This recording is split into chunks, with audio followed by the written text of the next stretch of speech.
అందరికీ నమస్కారం. పర్యావరణ ప్రేమికులకు స్వాగతం.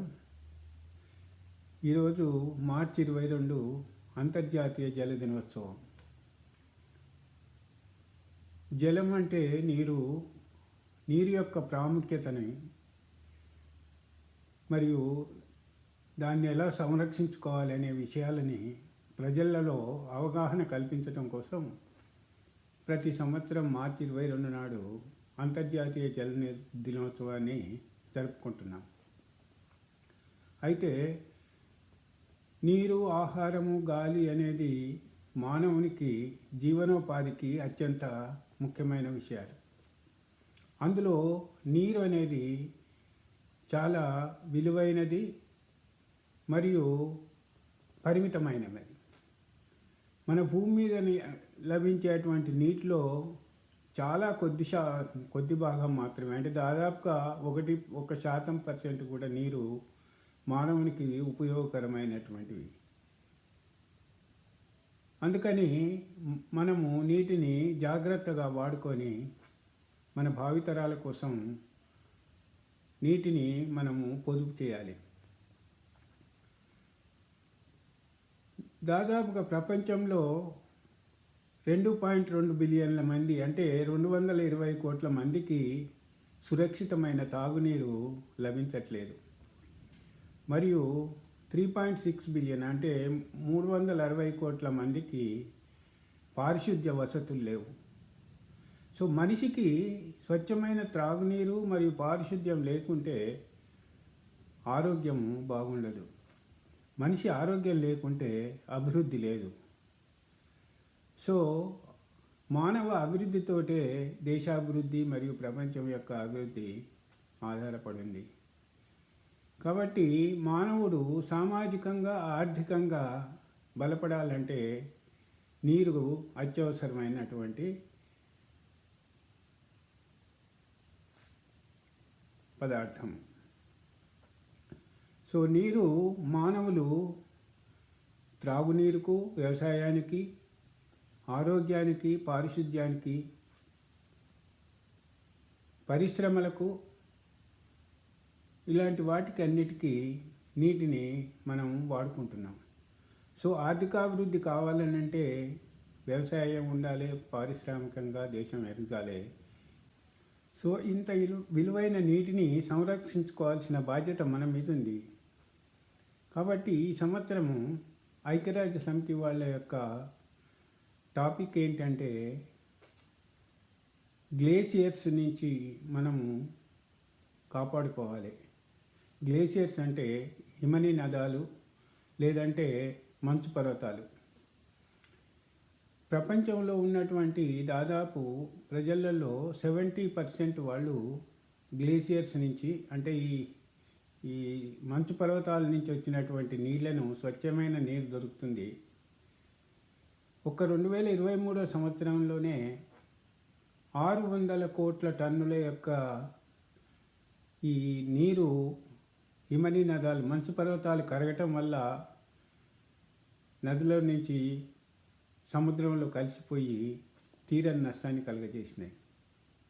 అయితే ఈ హిమనీ నదులు కరగటం వల్ల త్రాగునీరు వేస్ట్ కావటమే కాకుండా సముద్రంలో కలిసి సముద్ర మట్టాలు పెరిగిపోయి అక్కడక్కడ చిన్న చిన్న ద్వీపాలు మునిగిపోతున్నాయి. ఈవెన్ అమెరికా సంయుక్త రాష్ట్రం అయినటువంటి న్యూయార్క్ నగరం కూడా ప్రతి సంవత్సరం సముద్ర మట్టం పెరుగుతూనే ఉంది దాంట్లో.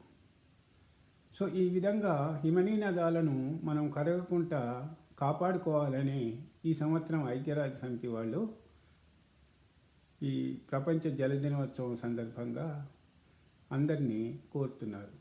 సో వీటిని కరగకుండా ఎందుకు కరుగుతున్నాయి, మనకి ఈ మంచు పర్వతాలు ఎందుకు కరిగిపోతున్నాయి అని అంటే వాతావరణ మార్పు, భూమి వేడెక్కటం, భూమి సముద్ర జలాలు వేడెక్కటం వల్ల ఈ యొక్క మార్పు జరుగుతుంది. అయితే వీటన్నిటికి కారణము మనం శిలాజ ఖనిజాలను కాల్చటం, అంటే పెట్రోలు, డీజిలు, గ్యాసు ఇలాంటివి కాల్చటం వల్ల విచక్షణ రహితంగా అడవులను కొట్టేయటం వల్ల భూగర్భ జలాలను మనము సరి అయిన రీతిలో కాపాడుకోలేకపోవటం వల్ల ఈ యొక్క భూమి యొక్క ఉపరితలం వేడెక్కి సముద్ర జలాల యొక్క కూడా వేడెక్కటం వల్ల ఈ మంచు పర్వతాలు కరిగిపోయి మనకు ఈ స్వచ్ఛమైన నీరు లభించకుండా సముద్రంలో కలిసిపోతుంది. కాబట్టి మనము ఎక్కువ ఈ ఖనిజాలను శిలాజ ఖనిజాలను కాల్చకుండా, అంటే పెట్రోల్ డీజిల్ వాటిని ప్రత్యామ్నాయం కనిపెట్టి మనము దాన్ని తక్కువ వాడుకోవాలి. తర్వాత నీటిని వృధా కాకుండా చూడాలి. మనము వర్షపు నీటిని, ప్రతి నీటి బొట్టును మనము వృధా కాకుండా మనం ఒడిసి పట్టుకోవాలి. ప్రతి ఇంటికి దాదాపుగా 5 నుంచి 6 ఇంకుడు గుంతలు తవ్వుకోవాలి. ఇంకుడు గుంతలు వల్ల భూగర్భ జలాల యొక్క నీటి మట్టం పెరిగిపోయి భూమి చల్లబడుతుంది. ఇంకుడు గుంతలు ఇంట్లోనే కాకుండా ప్రతి కాలనీ వాసులు ఇట్లాంటి వాళ్ళు మన రోడ్డు మీద కూడా ఎక్కడెక్కడనైతే మనకు లోతట్టు ప్రాంతాలు ఉంటాయో అక్కడ ఇంకుడు గుంతలు ఏర్పాటు చేసుకుంటే నీరు వృధాగా మురికి కాలువలలో కలవకుండా మనకు భూగర్భంలోకి ఇంకిపోతాయి. మనం ఇంట్లో కూడా వాడకాన్ని ఎప్పుడైనా కూడా తగ్గించుకోవాలి.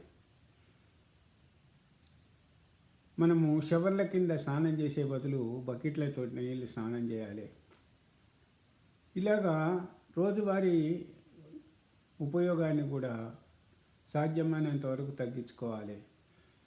లేకపోతే మనం ఆల్రెడీ బెంగళూరు, హైదరాబాద్ నగరాలలో నీటి ఎద్దడి ఎదుర్కొంటూనే ఉన్నాం. అయితే భారత ప్రభుత్వ సంస్థ అయినటువంటి నీతి ఆయోగ్ సంస్థ ఇదివరకే మనల్ని హెచ్చరించింది ఏంటంటే, బెంగళూరు, ఢిల్లీ, హైదరాబాద్ లాంటి మరో ఇతర 20 నగరాలకు మనము నీటిని కనుక సంరక్షించుకోకపోతే, భూగర్భ జలాలను మనం సంరక్షించుకోకపోతే నీటి ఎద్దడి తప్పదని ఇంతకుముందే మనల్ని హెచ్చరించింది. కాబట్టి మనము నీటిని పొదుపుగా వాడుకోవాలి. ఈ నీటి కోసము మనము ఇదివరకు కూడా మాట్లాడుకున్నాము. చెట్లను నాటినట్టయితే నీరును, భూగర్భ జలాలలో నీరు చెట్ల యొక్క వేళ్ళ ద్వారా లోపలికి ఇంకి భూగర్భ జలాల మట్టం పెరుగుతుందని తెలుసుకున్నాం. కాబట్టి విరివిగా చెట్లను నాటాలి, అడవులను పెంచుకోవాలి. ఈ విధంగా నీటి యొక్క ప్రాముఖ్యత తెలుసుకొని మనం అందరము నీటిని పొదుపు చేసుకొని భావితరాలకు మనము సరి అయిన మార్గం చూపించాలి. లేదంటే జలం లేనిదే జీవం లేదు, ప్రాణికోటి లేదు, భావితరాలకు భవిష్యత్తు లేదు. కాబట్టి నీటిని పొదుపుగా వాడుకోండి. ప్రతి నీటి బొట్టు మనకు బంగారంతో సమానం.